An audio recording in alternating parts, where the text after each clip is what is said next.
Continuing with the unit on quantitative chemistry, we're going to continue our talk about types of formulas.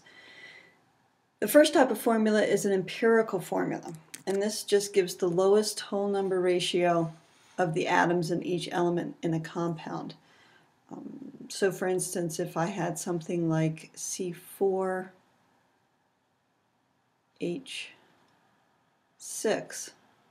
the empirical formula would be C2H3. Okay, so empirical formula, lowest whole number ratio. The molecular formula is going to be the one that actually says the number of atoms of each element in a compound. Now, be careful because this really refers to molecules. The empirical formula by definition is also going to be the formula for ionic compounds. Because by definition, a formula for an ionic compound is going to be the lowest whole number ratio of cations to anions, right?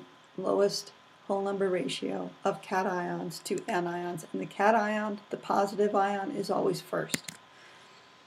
Okay, so there are other kinds of formulas, and we've used these, hopefully you've seen them, structural formulas.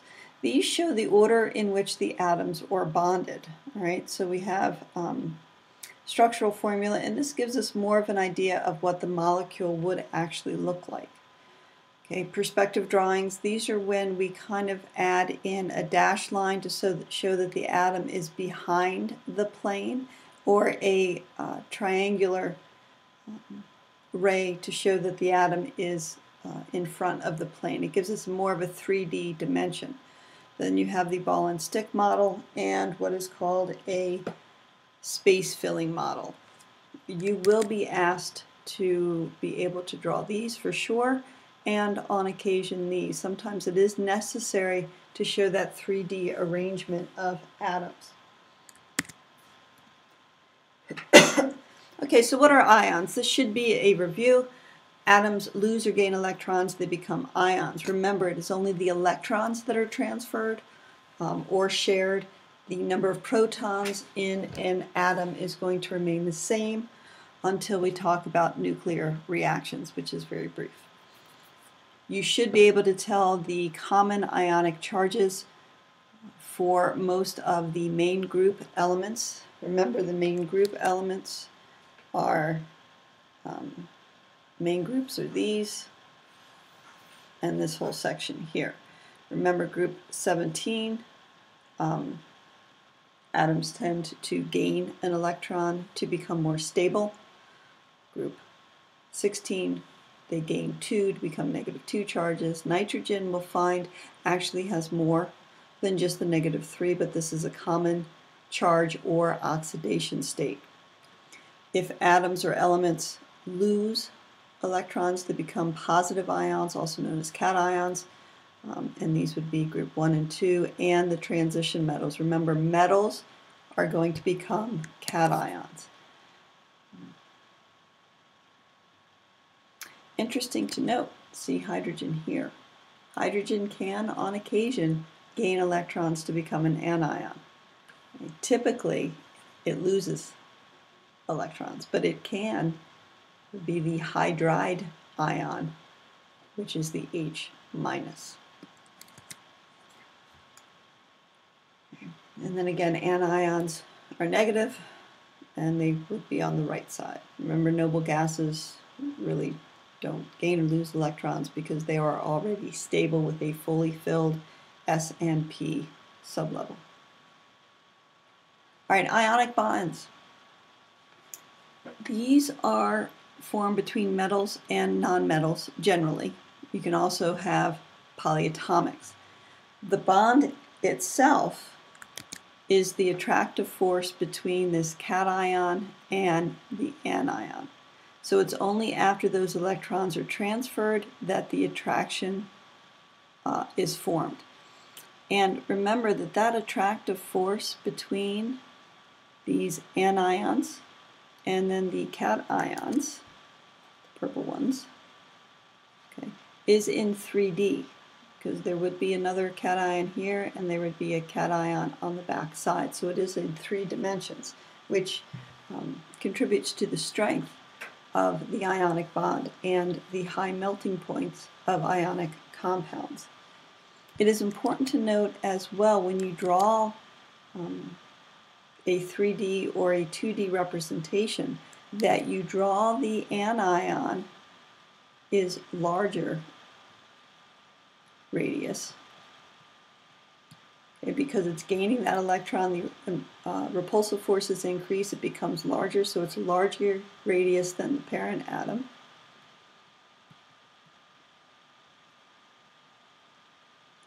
And that you remember to draw the cation smaller radius than the parent atom, because it is losing an electron. There are now fewer electrons than protons. That attractive force is greater, pulls in that electron cloud. This should all hopefully be review. Right, writing ionic formulas. The important thing to note, I don't do this. All right, I'll go over it because it's an easy way to do it, but I don't do that. Okay, remember, all ionic compounds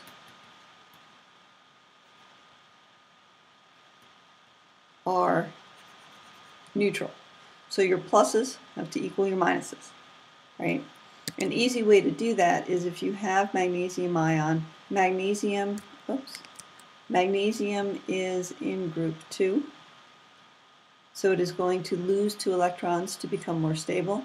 Nitrogen in group 15, 5 valence electrons, it is going to gain 3 to become stable. The common multiplier of these is 6. Right, so that it's neutral overall, I need to have a total plus 6. That will give me 3 magnesiums. Nitrogen has to be a -6. I need 2 ions to do that. The little trick is that you can do that cross thing, bring just the numbers down for the subscript, and you get the formula for the neutral ionic compound. Okay. Be aware that sometimes you may have something like Pt1B. If you're using this, you do need to reduce so that you get the empirical formula or the smallest whole number ratio.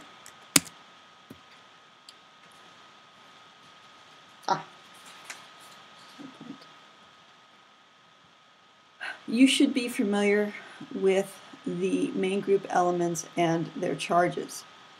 You should also remember that zinc is always a +2, silver is always a +1.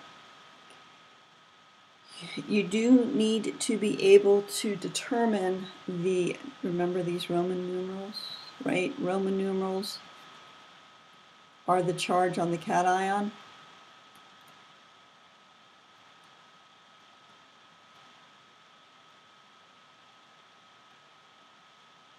You do need to be able to write a formula, say for like nickel 2 oxide. You should also be able to come up with the name nickel 2 oxide given the formula.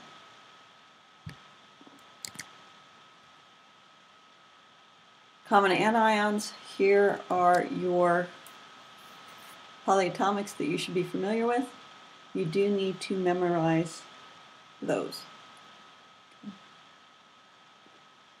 Again, the main group elements you should be able to tell based on the periodic table.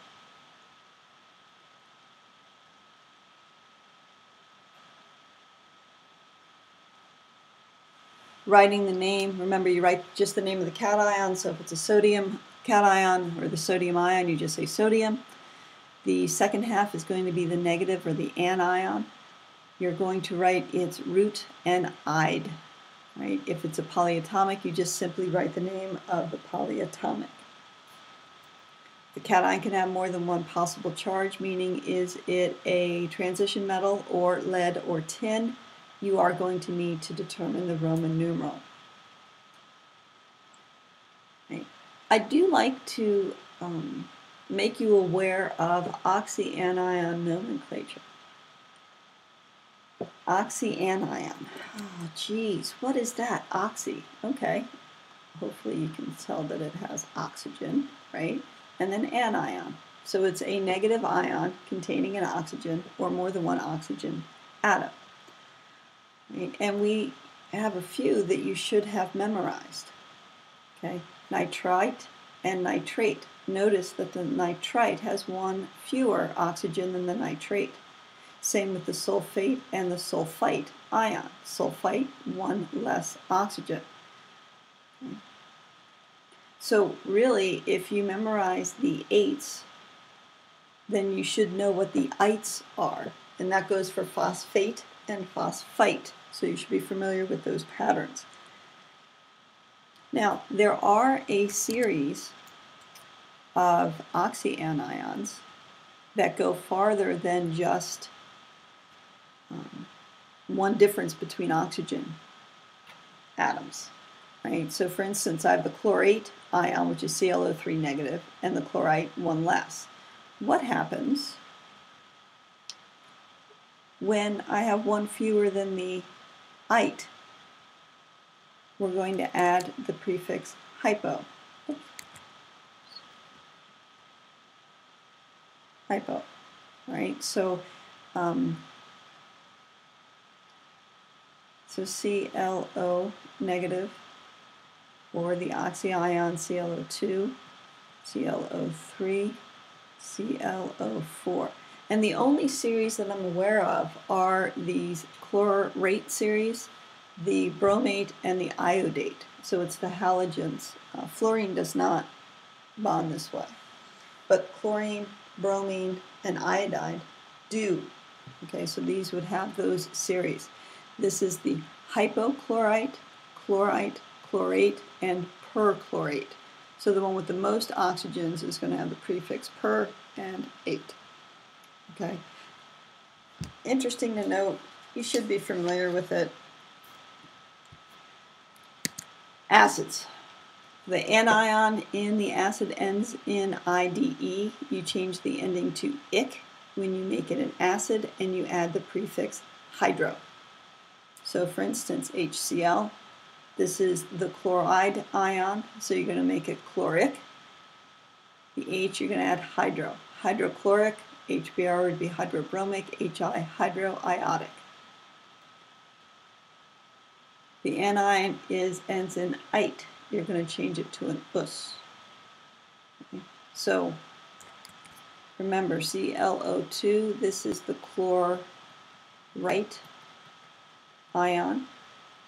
So you're going to change this ite to the us. So it's chlorous acid.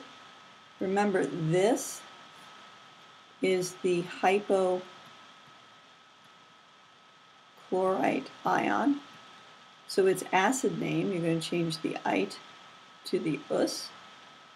And because the polyatomic is hypochlorite, you're going to keep that hypochloro root.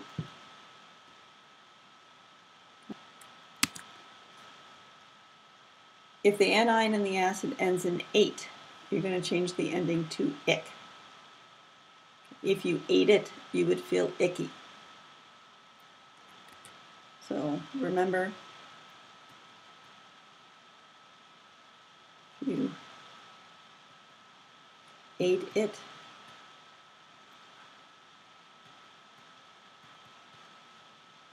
you would feel icky. And I should just go icky. Okay, however you want to write that so that you remember it. So the chloric acid would become, oops,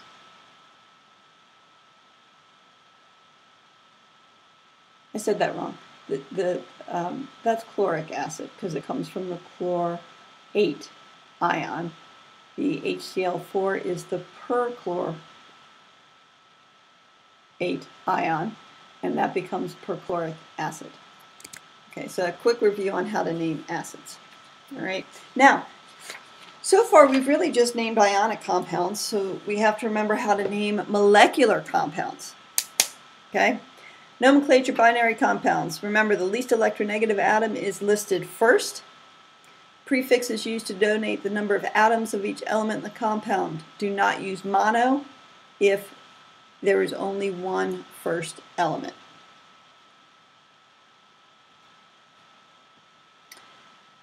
The ending on the more electronegative element is changed to "ide."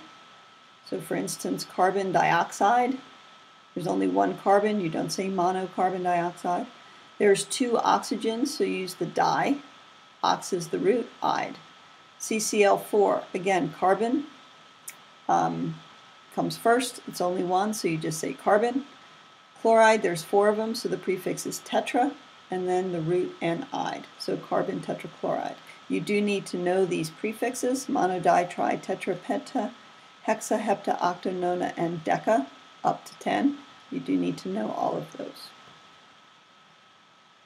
If the prefix ends in an A or an O, the name of the element begins with a vowel. The 2 successive vowels are often just changed to 1, so pentaoxide or pentoxide. I typically accept either pentaoxide or pentoxide. Okay. I don't think we're going to talk about organic nomenclature because I'm going to throw a lot more at you. So we'll do organic later. That ends this screencast.